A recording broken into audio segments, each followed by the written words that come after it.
प्यारे बच्चों, स्वागत है फिर से आपके अपने YouTube channel Urdu study centre में।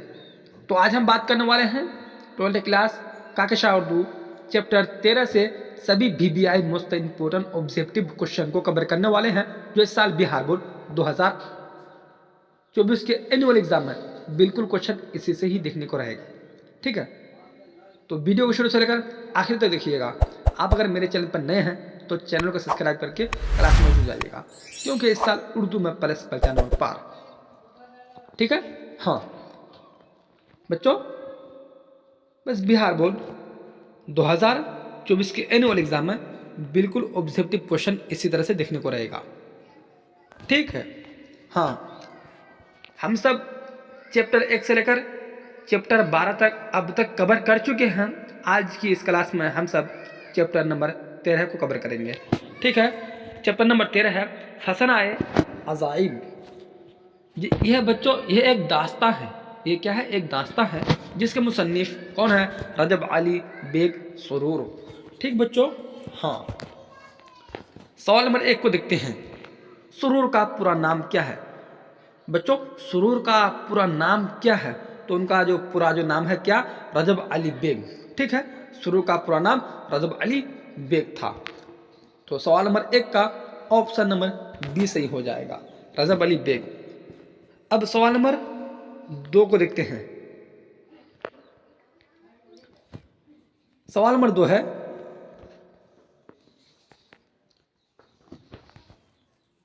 हाँ बच्चों सवाल नंबर 2 है, मिर्जा रजब अली बेग सुरूर कब पैदा हुए? मिर्जा रजब अली बेग सुरूर कब पैदा हुए? ठीक है, तो जो पैदा हुए थे, कब पैदा हुए थे? 1786 ईस्वी में। ठीक है, सवाल नंबर 2 का ऑप्शन नंबर बी सही हो जाएगा, 1786 ईस्वी में। अब सवाल नंबर 3 को देखते हैं। रजब अली बेग सुरूर के वालिद का क्या नाम था? रजब अली बेग सुरूर के वालिद का जो नाम था, तो क्या नाम था? ठीक है बच्चों, तो उनके वालिद का नाम क्या था? मिर्जा असगर अली। ठीक है, सवाल नंबर 3 का ऑप्शन नंबर ए सही हो जाएगा। अब सवाल नंबर 4 को देखते हैं। हाँ सवाल नंबर 4 है, रजब अली बेग सुरूर ने शायरी में किसको अपना उस्ताद बनाया? ठीक है बच्चों, सवाल नंबर 4 है, रजब अली बेग सुरूर ने शायरी में किसको अपना उस्ताद बनाया था? ठीक है, तो अपना उस्ताद वह किसे बनाया था? बच्चों आगा नवाजिश को बनाया था। ठीक है, हाँ तो सवाल नंबर 4 का ऑप्शन नंबर बी सही हो जाएगा। अब सवाल नंबर 5 को देखते हैं। फसनाए अजाइब कहाँ लिखी गई? तो बच्चों फसनाए अजाइब कहाँ लिखी गई? ठीक है, तो फसनाए अजाइब जो लिखी गई थी कहाँ? कानपुर में। ठीक है बच्चों, हाँ कानपुर में लिखी गई। तो सवाल नंबर 5 का ऑप्शन नंबर सी सही हो जाएगा। अब सवाल नंबर 6 को देखते हैं। सवाल नंबर 6 है, हाँ तो बच्चों सवाल नंबर 6 है, सुरूर की वफ़ात कब हुई? ठीक है, सुरूर की जो वफ़ात हुई थी तो कब हुई थी? हाँ तो उसकी वफ़ात 1869 ईस्वी में। ठीक है बच्चों, हाँ 1869 ईस्वी में उनकी वफ़ात हुई थी। सवाल नंबर 6 का ऑप्शन नंबर ए हो जाएगा, 1869 ईस्वी में। अब सवाल नंबर 7 को देखते हैं। रजब अली बेग सुरूर की वफ़ात कहाँ हुई? तो बच्चों रजब अली बेग सुरूर की वफ़ात कहाँ हुई थी? ठीक है, हाँ तो उसकी वफ़ात रामनगर बनारस में। ठीक है बच्चों, हाँ तो सवाल नंबर 7 का ऑप्शन नंबर बी सही हो जाएगा। अब सवाल नंबर 8 को देखते हैं। सवाल नंबर 8 है, दास्तान फसनाए अजाइब कब लिखी गई? तो बच्चों दास्तान फसनाए अजाइब जो लिखी गई थी तो कब लिखी गई थी?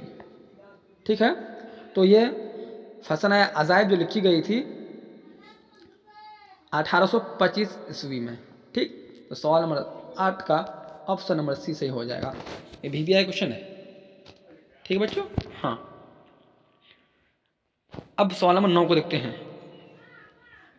सवाल नंबर 9 है,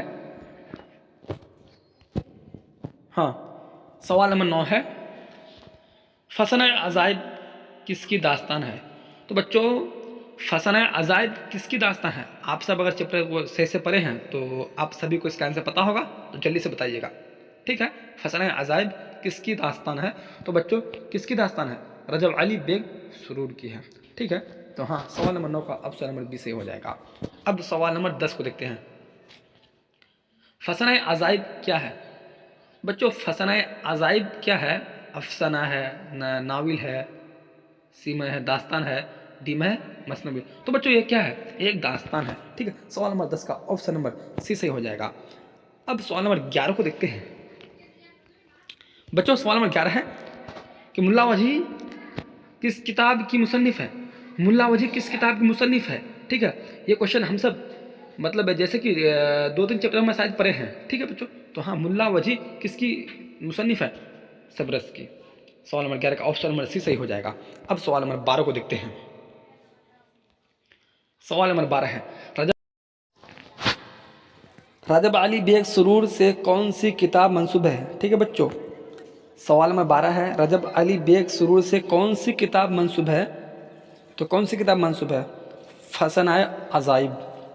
ठीक है बच्चों, रजब अली बेग सुरूर से कौन सी किताब मंसूब है? फसन अजाइब।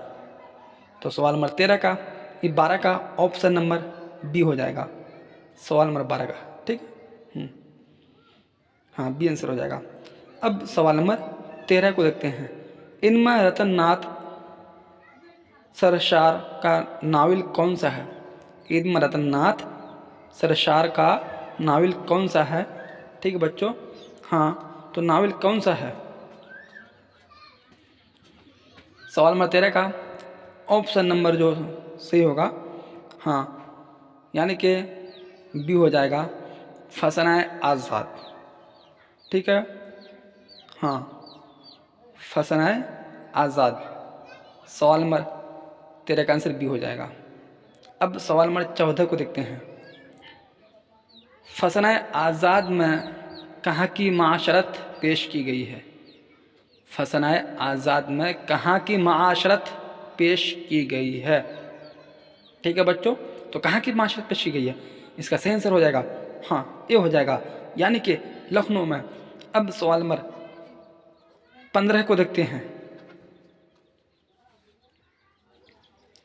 उर्दू की पहली अदबी दास्तान की निशानदेही कीजिए। उर्दू की पहली अदबी दास्तान की निशानदेही कीजिए। ठीक है बच्चों, तो हाँ, अदबी जो निशानदेही कीजिए, सवाल नंबर 15 का ऑप्शन नंबर सी सही हो जाएगा, यानी कि सबरस। ठीक है, हाँ, सी हो जाएगा।